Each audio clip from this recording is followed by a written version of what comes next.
নমস্কার, তাপসী রান্নাঘরে সকলকে স্বাগত। শুরু করছি নতুন একটা দিনের নতুন একটা ভিডিও। আজ আমি এখানে নিয়েছি পাঁচমিশালি শাক। এই পাঁচমিশালি শাক দিয়ে আমি নতুনভাবে একটা রেসিপি করব। এইখানে আছে দেখুন, এটা হচ্ছে নোটে শাক, এই শাকটাকে বলে পূর্ণনবা শাক। তারপরে এটা একটা বেলে শাক, তারপরে আছে সর্ষে শাক। এরকম 5 রকম শাক দিয়ে, সেচি শাক, মালঞ্চ শাক, সব রকম শাক মিলিয়ে আমার এখানে 5 রকম শাক আছে। 5 রকম শাক মিলিয়েই আজকে আমি নতুন একটা রেসিপি করব। আর আপনাদের সঙ্গে আজকে আমি ছোট্ট একটা জিনিস শেয়ার করব এই ভিডিওর মধ্যেই। আমার এই শাকটা রান্না করার জন্য আমি ফোড়নে ব্যবহার করব পাঁচফোড়ন। পাঁচফোড়নটা আমি বাজার থেকে কিনে আনি না, আমি নিজে ঘরে তৈরি করি। আমি সেটাই আপনাদের সঙ্গে আজকে শেয়ার করব। পাঁচফোড়নটা তৈরি করার জন্য আমি একটা বোল নিয়ে নিয়েছি ছোট। এখানে আমার আছে হাফ চা চামচ মেথি। পাঁচফোড়ন তৈরি করতে মেথির পরিমাণটা সবসময় কিন্তু কম রাখতে হয়। আমি ঘরের থেকে বাইরে কিনে আনি না, আমি ঘরেই বানিয়ে নিই। এখানে আছে 1.5 টেবিল চামচ, ঠিক এই যে আমার চামচটা 1.5 টেবিল চামচ, বড় চামচ নয়, মাঝারি সাইজে যে টেবিল চামচটা, তার 1.5 টেবিল চামচ কালো জিরে। আর আছে 2 টেবিল চামচ রাঁধুনি, 1.5 টেবিল চামচ জিরে, এখানে 3 টেবিল চামচ মৌরি। পাঁচফোড়নের মধ্যে সবসময় মৌরির ভাগটা বেশি রাখতে হয়, আর মেথির ভাগটা সবসময় কম রাখতে হয়। মেথি যদি বেশি হয়ে যায় তাহলে ফোড়নটা তিতো লাগবে, আর মৌরির ভাগটা কম হয়ে গেলে ফোড়নের গন্ধটা ভালো আসবে না। দেখুন আমি পুরো সম্পূর্ণ করে নিয়েছি। এবার আমি এটা রেখে দেব আমার মশলা রাখার জারে। রেখে এবার আমার মতো আমার যখন দরকার তখন আমি ব্যবহার করব। তাহলে আপনারাও শিখে নিলেন, বাজার থেকে আর পাঁচফোড়ন কিনে আনতে হবে না আলাদা করে।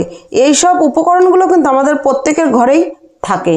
তাহলে আপনারাও কিন্তু এভাবেই ঘরেই তৈরি করে নিতে পারবেন পাঁচফোড়ন। এবার এই পাঁচফোড়নটা আমি কিন্তু একটা চালনিতে চেলে নেব, কারণ অনেক কিছু মিশানো হয়েছে, তার মধ্যে ধুলো থাকতে পারে। তার জন্য আমি চেলে একদম ফ্রেশ করে নেব। তারপরে আমি রান্না করব তো শাক। এবার শাকটা আমি কেটে নিচ্ছি। দেখুন শাক আমি কেটে নিয়েছি, একদম ঝিরিঝিরি করে কুচি কুচি করে কেটে নিয়েছি। এবার এই শাক কেটে নিয়েছি। এখন শাক আমি ভাজবো। ভাজার জন্য এবার কড়াই বসিয়ে দেব। কড়াই বসিয়ে দিয়েছি। আমি এখন কিন্তু কোনো ফোড়ন বা কিছুই দেব না। আমি প্রথমে কুচানো শাকটা কড়াইতে দিয়ে নিচ্ছি।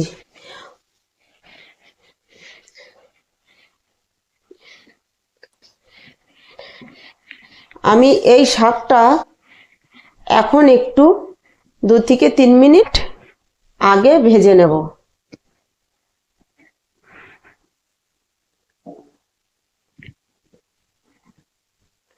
শাক তো আপনারা অনেক রকমভাবেই ভেজে খেয়েছেন, পাঁচমিশালি শাক। আজকে যে আমি পাঁচমিশালি শাকটা রান্না করছি সেটা একদম নতুনভাবে। এভাবে একবার করে খেয়ে দেখবেন। পাঁচমিশালি শাকও যে এভাবে রান্না করে খাওয়া যায় বা ভেজে খাওয়া যায়, না দেখলে বুঝতে পারবে না। আমার ভিডিওটা কিন্তু প্রথম থেকে শেষ পর্যন্ত দেখবেন, না হলে বুঝতে পারবেন না আমি এই শাকটা কিভাবে করছি। দেখুন আঁচ রেখেছি মাঝারি টু লোতে। আমি শাকটা একটু নরম করে নিয়ে তারপরে আমি ভাজবো ঠিকঠাকভাবে।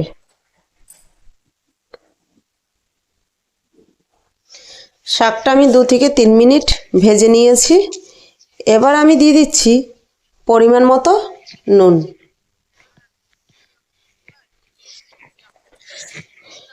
নুন দিয়ে আমি দিয়ে দিচ্ছি এখানে 4 থেকে 5টা চেরা কাঁচা লঙ্কা। এই নুন আর চেরা কাঁচা লঙ্কা দিয়ে আমি আরও 1 মিনিটের মতো শাকটা ভেজে নেব।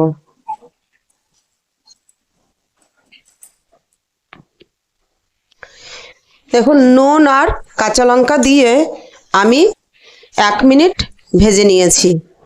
এবার আমি নামিয়ে নেব শাকটা।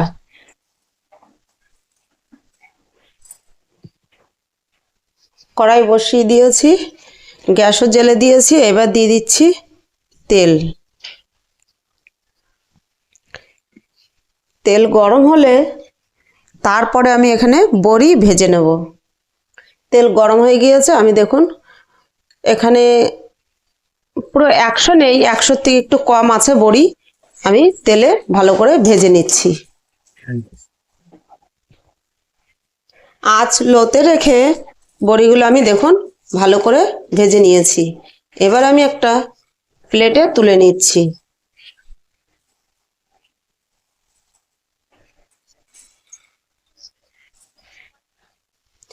এবার আমি এখানে কিছুটা বাদাম ভেজে নেব। ওয়েট করলে এখানে ওয়েট অনুযায়ী 50 গ্রাম বাদাম আমার আছে, আমি ভেজে নিচ্ছি। তবে বাদামগুলো আমি দুভাগ করে নিয়েছি যাতে আমার ভাজাটা ভালো হয়, তার জন্য। আঁচ লো রেখে আমি বাদামগুলো ব্রাউন করে ভেজে নেব, হ্যাঁ, লাল লাল করে। দেখুন বাদামগুলো ভাজা হয়ে গেছে, আমি এবার তুলে নিচ্ছি।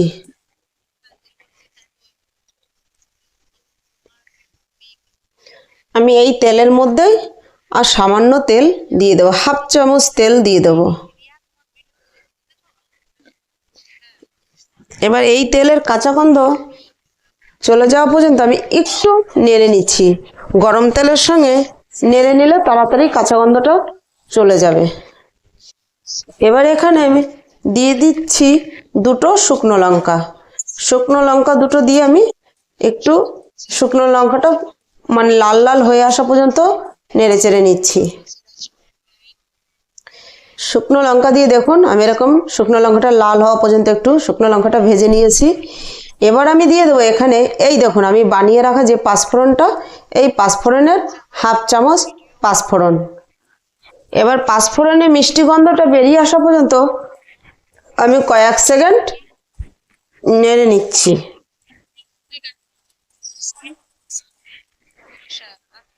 আমার ফোড়ন থেকে মিষ্টি গন্ধ বেরিয়ে এসছে। এবার আমি আগে এই যে ভেজে রেখেছি শাকটা, এবার শাকটা আমি এখানে দিয়ে দিচ্ছি। এভাবে একবার শাক ভেজে খেয়ে দেখবেন যে শাকটার স্বাদ কিরকম হয়। পাঁচমিশালি শাক এভাবে ভাজলে দারুণ হয় খেতে। নিরামিষ শাক কিন্তু হলে কি হবে, খেতে হয় দারুণ। এবার এখানে আমি দিয়ে দেবো ভেজে রাখা বাদাম।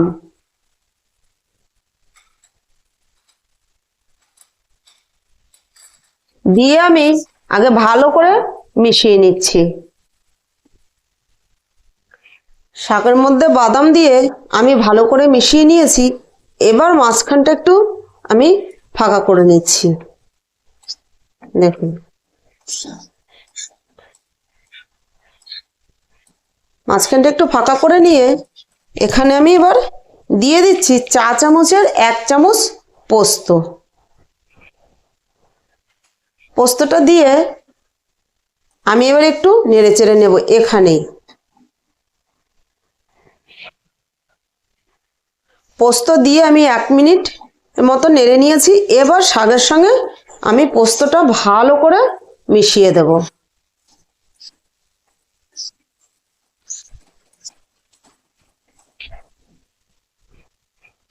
পোস্ত আর শাক ভালো করে আমি দেখুন মিশিয়ে নিয়েছি। এবার দিয়ে দিচ্ছি ভেজে রাখা বড়ি। দেখুন আমি কিন্তু ভেঙে নিয়েছি, তাই আমি এবার দিয়ে দিচ্ছি। দিয়ে বড়ি দিয়েও আমি ভালো করে মিশিয়ে নিয়ে 1 থেকে 2 মিনিট একটু ভেজে নেব। এই শাক ভাজাটার মধ্যে আমি দেব সামান্য পরিমাণে একটু চিনি। এই শাক ভাজাটা না একটু মিষ্টি মিষ্টি খেতে ভালো লাগে, হালকা মিষ্টি মিষ্টি লাগবে। সামান্য 1/2 চা চামচের মতো চিনি দিয়েছি।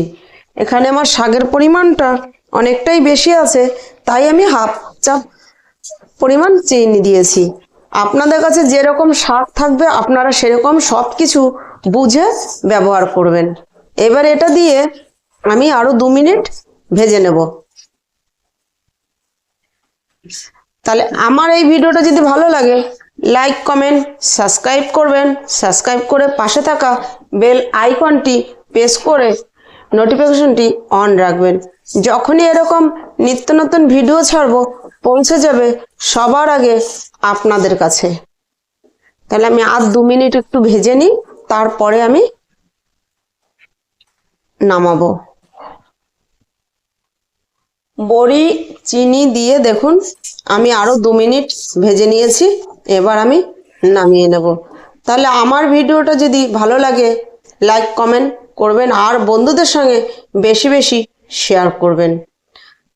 তাহলে ভিডিওটা এখানেই শেষ করছি। ফিরে আসবো নতুন একটা দিনে নতুন একটা ভিডিও নিয়ে।